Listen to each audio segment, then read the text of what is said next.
Takže ahoj, vítejte u nového videa. Tohle je skladování kosmetiky, tohle je teda pečující kosmetika. Já ji tady mám v této krabičce, abyste se nedivili, mám to vyndaný na zemi, jelikož to normálně to skladuju ve stole a tam by se to natáčelo docela špatně.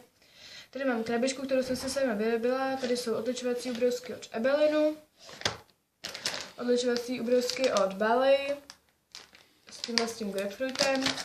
Potom tady mám od Avonu ten Foodworks, taková jakože spray osvěžující. Dá se to používat i na různé části těla. Potom krém na ruce teda, taky od Avonu, krém na obličej a od Oriflameu krém na nohy. Takže tady už je moje dekorativní kosmetika, skladuju to takhle v tomhle, dá se říct na příbory, to je na příbory, ale dobře se tam skladuje. A tady mám teda produkty Narty.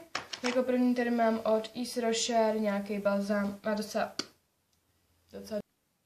má docela tmavou barvu, ale na rtech jakože není zase tak tmavý.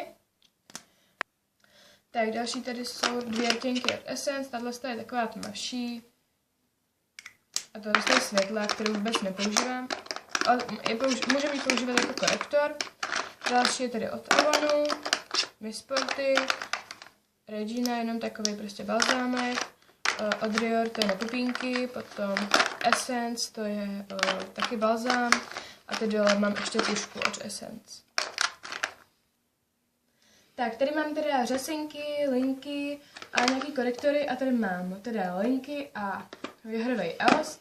Tady je třeba řasenka od Essence, Avon, Miss Sporty, tady mám dvě linky od Miss Sporty taky.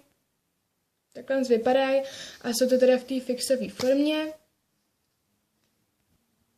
No a dále tady teda takové korektor, jenom který už teda moc nepoužívám a je od Avonu. Tak jako další tady mám teda báze, tahle je od Avonu.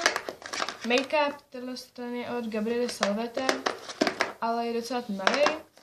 A tady mám pudro od Dermacolu, které je úplně super. Tak, tady mám dvě paletky od Essence, tahle je bronzující Sun Club a tahle je od Essence, tvářenka.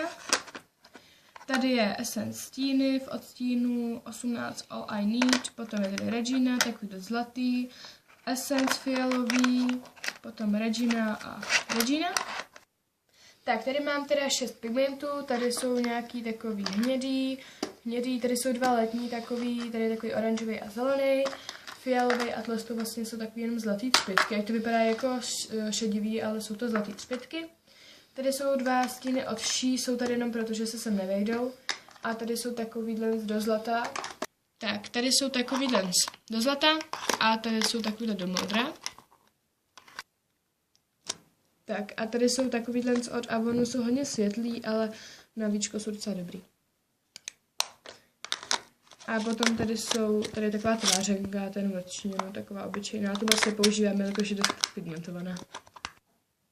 Tak tady je teda sbírka mojich štětců, tady je třeba od Essence na pudr, tady je tohle z eBay většinou, tady je třeba různě, jsou tohle houbičkový aplikátory, na obočí takhle, tohle mám na tvářenku, na pudr, na make-up, třeba na korektor, no a tady jsou třeba Narty. Tak tady mám teda dvě paletky, tahle je od Vevai, je tady nějaký pudr a tvářenky a tady pár stínů, používám spíš za té dolní řady. A jako druhý tady mám teda tyhle a ty jsou z Harachova a jsou super, akorát, že jsou docela fialový. Pokud budete chtít další díl skladování pečující kosmetiky, tak dejte like a odběr. A my vám tohle video natočíme. Doufám, že se vám tohle video líbilo a ahoj!